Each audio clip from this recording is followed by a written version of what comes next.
শরীর বন্ধ করার জন্য এই দোয়াটি পড়ে নিজের শরীরে ফুঁক দিবেন। দিন রাত 24 ঘন্টা আপনি নিরাপদ থাকতে পারবেন। মানুষ শয়তান, জিন শয়তান, খবিশ শয়তান, নাফস শয়তান, ইবলিশ শয়তান, সমস্ত শয়তানের হাত থেকে আপনি সম্পূর্ণ নিরাপদ এবং হেফাজতে থাকতে পারবেন ইনশাআল্লাহ। অনেক মানুষ আছে শরীর বন্ধ করার জন্য বিভিন্ন কবিরাজের কাছে যায়, বিভিন্ন ভণ্ডদের কাছে গিয়ে টাকা পয়সা খোয়া তারা কোনোভাবে কোনো উপকার পায় না।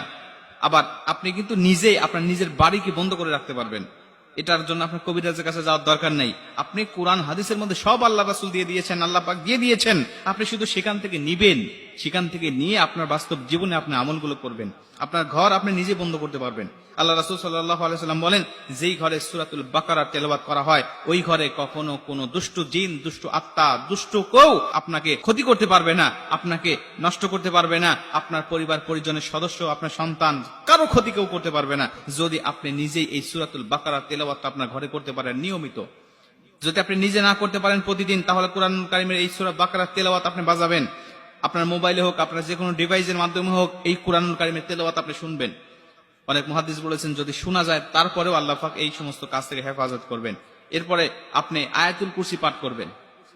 আয়াতুল কুরসি যে ঘরে পাঠ করা হয়, আয়াতুল কুরসি পাঠ করে যে ঘরে দরজা বন্ধ করা হয়, আউযু বিল্লাহি মিনাশ শাইতানির রাজিম বলে যে ঘরে দরজা বন্ধ করা হয়, ওই ঘর অটোমেটিক বন্ধ হয়ে যায়। বন্ধ মানে কিন্তু দরজা জান্না বন্ধ তা নয়, এটা দুষ্ট আত্মা, দুষ্ট জিন, ইবলিশ শয়তান, মানুষ শয়তান, খবিশ শয়তান, সমস্ত দুষ্টদের হাত থেকে হেফাজত করা, তাদের কাছ থেকে বন্ধ করে দেওয়া, এটাই হলো বন্ধ করার কথা বলছি আপনাদেরকে।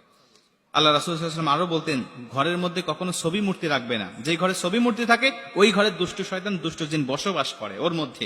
এজন্য এই সমস্ত বিষয় থেকেও আমাদের বিরত থাকতে হবে। আল্লাহ রাসূল সাল্লাল্লাহু আলাইহি ওয়াসাল্লাম আরো বলেন, ঘরের মধ্যে কখনো তোমরা নাপাকি রাখবে না। অনেক সন্তান আছে, ছোট্ট বাচ্চারা, যারা রাত্রিবেলায় পেশাব পায়খানা করে এবং সেগুলো ঘরের মধ্যে রেখে দেয়, ভালোভাবে পরিষ্কার করার প্রয়োজন মনে করে না। এগুলো কিন্তু খোলাভাবে রাখবেন না। আল্লাহ রাসূল বলতেন তুমি ঢাকনা যুক্ত জায়গায় রাখবে, ঢাকনা যুক্ত একটা পাত্রের মধ্যে রাখবে। তাহলে যখন নাপাকি জিনিস থাকবে তখন ওই দুষ্ট জিন, দুষ্ট আত্মা ওই সমস্ত জায়গায় যাবে এবং ওর একটি আসর তোমার সন্তানের উপরেও পড়বে। এজন্য ঢাকনা যুক্ত জায়গায় রেখে দিবেন। আল্লাহ রাসূল সাল্লাল্লাহু আলাইহি ওয়াসাল্লাম আরো বলতেন, এখন তো আমাদের অনেকের ঘরে অ্যাটাচ বাথরুম হয়েছে, এই বাথরুমের দরজা বন্ধ রাখবেন সবসময়। কারণ আল্লাহ রাসূল বলেন সবসময় সবচাইতে বেশি দুষ্ট জিনের বসবাস করে হলো টয়লেটের মধ্যে।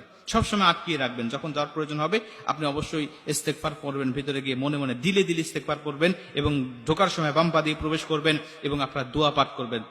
বাথরুমে প্রবেশ করার যে দোয়াটা আছে এটা পরে তারপরে আপনার সেখানে প্রবেশ করবেন। এই সমস্ত বিষয়গুলো মেনটেন করবেন। এরপরে আপনি শরীর বন্ধ করবেন কিভাবে সেটা আমি শিখিয়ে দেই।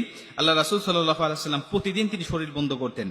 ফজরের পরে এবং শোয়ার সময় তিনি দু হাতের তালুটা এভাবে প্রশস্ত করতেন। প্রশস্ত করে তিনি 3 কুল